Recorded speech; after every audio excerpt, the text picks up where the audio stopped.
Selamat pagi, Bapak. Hari ini saya Josephine Devina dengan nomor NPM 2017-3297 akan bersama teman saya Hanita Wardani dan juga Raden Tito Seno Aji akan mempresentasikan mengenai PT L'Oreal Indonesia. Next.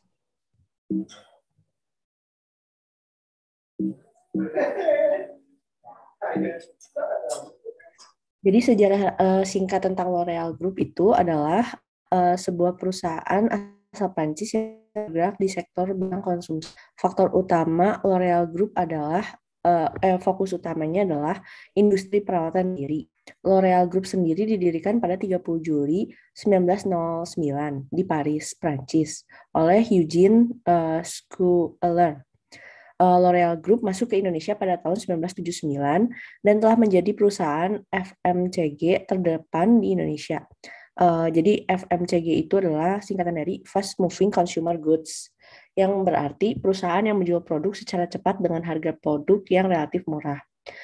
L'Oreal telah menetapkan visi dan misi untuk menawarkan kepada semua wanita dan pria di seluruh dunia inovasi kosmetik terbaik dalam hal kualitas, kemanjuran, dan juga keamanan.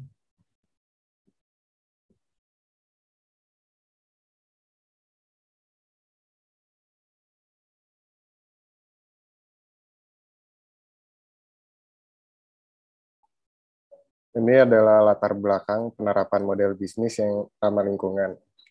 L'Oreal for the Future adalah komitmen L'Oreal untuk membangun model bisnis yang lebih ramah lingkungan,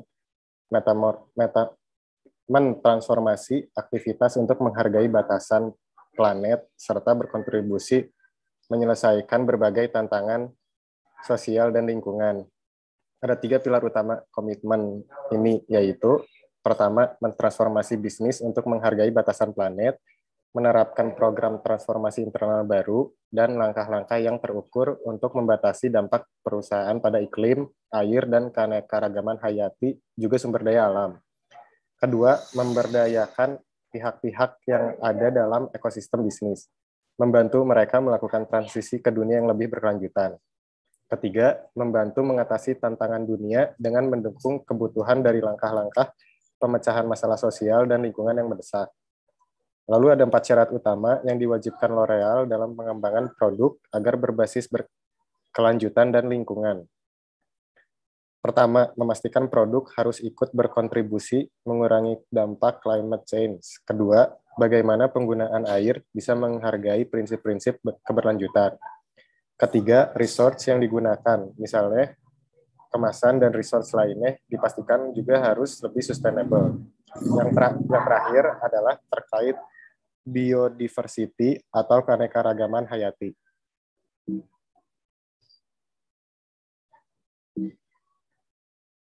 Lalu ini terdapat bisnis model kanvas L'Oreal. Seperti yang pertama adalah key partner, yaitu brand product, seperti misalnya fashion industry, media, atau advertisement agency. Lalu kedua ada key activities, yaitu mencari dan memenuhi preferensi customer, training dan development, proses distribusi, proses manufaktur. Lalu ada key research, yaitu staff, sales, developer, resep rahasia, dan R&D. Lalu ada value proposition, yaitu menawarkan kepada semua wanita dan pria di seluruh dunia inovasi kosmetik terbaik dalam hal kualitas, kemanjuran, dan keamanan. Beragam dan variasi produk yang ditawarkan, juga harga yang ekonomis. Lalu ada customer relationship, yaitu sustainability, pelayanan profesional dengan sales dan customer service yang cepat tanggap. Lalu ada konsep wanita dengan kecantikan natural, bukan seperti supermodel. Nah, L'Oreal menyediakan kolom ulasan untuk pelanggan dan juga menyediakan customer service untuk melayani pelanggan pada hari kerja.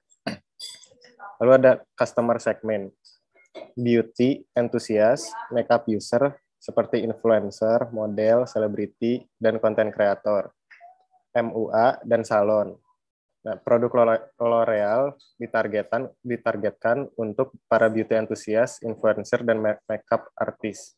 Lalu ada channel, terdiri dari sosial media, toko retail, website atau online, dan customer service. Lalu ada customer struktur, seperti fixed cost, gaji, training, bahan baku, lalu variable cost-nya pembagian hasil dengan brand kolaborasi, dan biaya promosi marketing.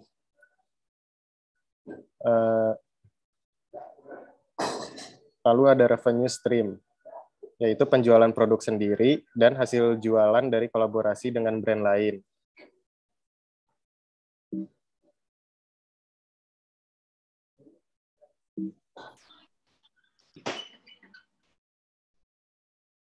Selanjutnya itu ada value proposition canvas. Di sini ada dua. Yang pertama itu value map. Value map itu ada grand creators. Yang grand creatorsnya sendiri itu produknya itu memiliki banyak variasi yang dapat dibeli dan digunakan oleh pelanggan. Terus proses pemesanannya atau pembeliannya secara online maupun online praktis dan mudah digunakan. Lalu ada diskon dan offer. Terus produk yang langsung dapat digunakan, serta pembayaran yang bisa menggunakan banyak cara. Terus yang kedua itu ada produk and service. Dari website-nya sendiri, beserta pelayanan customer service-nya itu fast response. Kedua, penggunaan produk yang praktis. Yang ketiga, berbagai macam variasi produk. Yang keempat, rekomendasi produk sesuai dengan kebutuhan pelanggan. Nah, untuk pen reliever-nya sendiri, kemasan produk yang ramah lingkungan, produk yang mudah dibawa atau digunakan, dapat digunakan kapan saja dan di mana saja, menjual produk yang ramah di kantong para konsumen.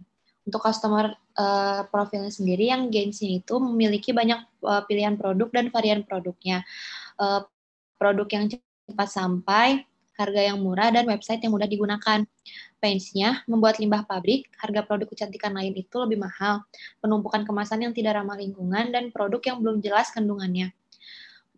Untuk customer jobs, mencari produk yang tepat, melakukan analisis atau research dari internet berupa testimoni tentang produk yang akan dibeli, dan mencari kandungan produk serta ingredients yang cocok yang digunakan pada tubuh para pelanggan.